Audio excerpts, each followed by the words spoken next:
writing all these laws, because I don't see how you guys could possibly have the time. These are pre-written and thrown on the desk, and then 1,500, you said there's 1,500 laws that are going through? Well, obviously the bills are being written by the senators and the legislators, but the point that I wanted to bring up is not all of these things are happening by law. Many of them are happening, as was demonstrated here today, outside of law. For example, we just discovered that an executive order by the governor in 2006 was made, and basically she's trying to cede Arizona authority to California so that they can decide what our standards will be for the cars that we buy. You know that when you go to buy a car in California, those standards are much higher, and they have to outfit their cars according to their CARB standards. And so she asked that we abide by those standards. The EPA said no, and then 12 states who passed these things by their legislatures joined with California and sued the EPA to allow them to abide by California CARB standards.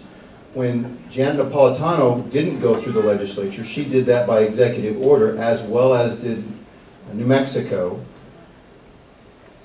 They had the Attorney General of our state join that lawsuit, and now we are suing to get those standards.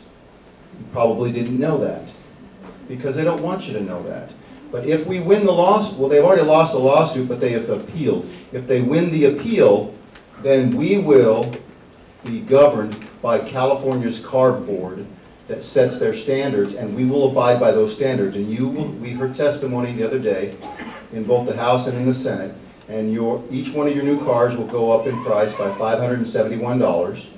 The truck population on new cars will go down because they don't meet the standards as well, and we buy 55% of our cars, our autos are trucks, and 45 are cars.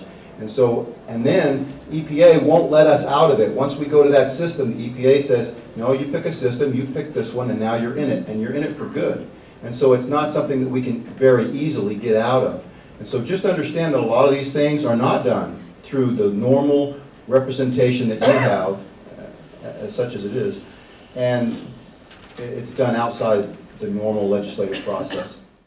This governor has deflected a lot of issues like immigration, illegal immigration, for instance, saying it's a federal issue, or she appoints some commission to study it, or some other thing, but yet she feels this need to create agreements with Mexico, which is there anybody looking into this, or, and if so?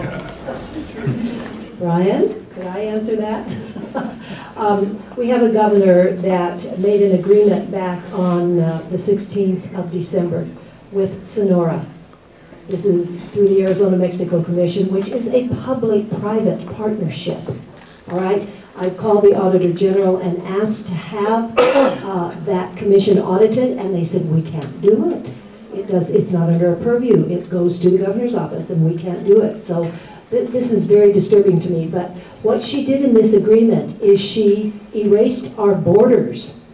She regionalized this whole area. It's called an economic region now, Arizona and Sonora. Now what she did is against the First Amendment, Article 1, Section 10 of the Constitution. She should be impeached. You guys, that would be wonderful, but there's no way we have enough people in that legislature that would vote to impeach this governor. So I have given all this information to both the House leadership and the Senate leadership. I have asked that they sue the governor about this. I mean, what she has done is very, very wrong, and it's a microcosm of the North American community, North American Union, because I don't know if you know, but last week, Michael Crow hosted a big group on this North American community at ASU. Yes. And we sent some people there from EcoForum. And when they got there, guess who was in attendance? In fact, Brian Turner went, who is back there with the John Birch Society. Brian went. Robert Pastor was there. Oh my. Okay? You know, I mean, so this was a pretty high up, you know, particular meeting. But what they said at that meeting, and we have this on audio, is that it appears that the people in this country are getting pretty upset about this North American Union business, and so we're going to have to kind of put the brakes on it at the national level, and we're going to start trying to implement this through the states individually.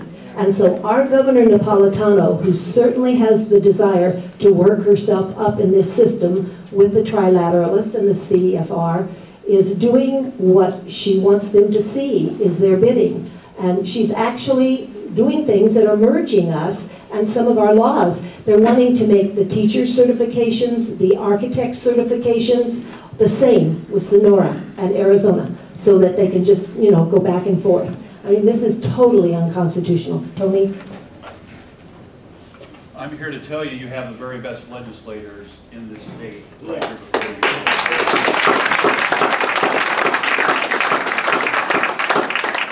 They need our help, they deserve our help, and is what I'm going to ask you to do, and I would like to see a show of hands of people who would be willing to go down to the legislature and testify.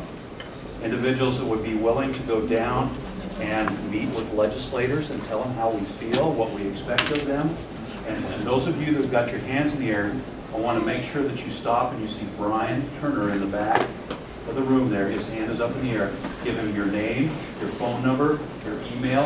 What he is doing is coordinating groups of people. And last fall I participated. 21 people got in front of Jim Wires, the Speaker of the House, and we made a difference when it came to addressing the North American Union and the SPP. It was one of the first bills that hit the floor this year. And that was because 21 people went down and they pressed the flesh. They didn't call, they didn't fax, they didn't email. They got in his face in a diplomatic and a pleasant way, and they explained to him what's at risk, and they let him know what it is that we expect of him, and it made a difference. So if you feel a little energized here and you want to make a difference and you really want to take some action this year, make sure Brian has your name, your phone number, and your email, and we will call you out from time to time to do these kinds of things. They deserve our help. Tony, thank you for that. I do want to tell you that what Tony did, along with Brian and several others, was very effective at that time.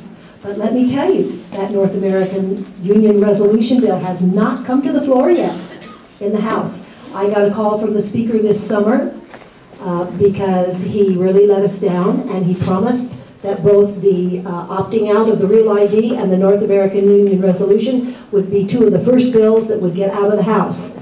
And you guys, that hasn't happened yet. So we need you to still be engaged, and you need to really, really get on leadership there in the House to get those bills out of there.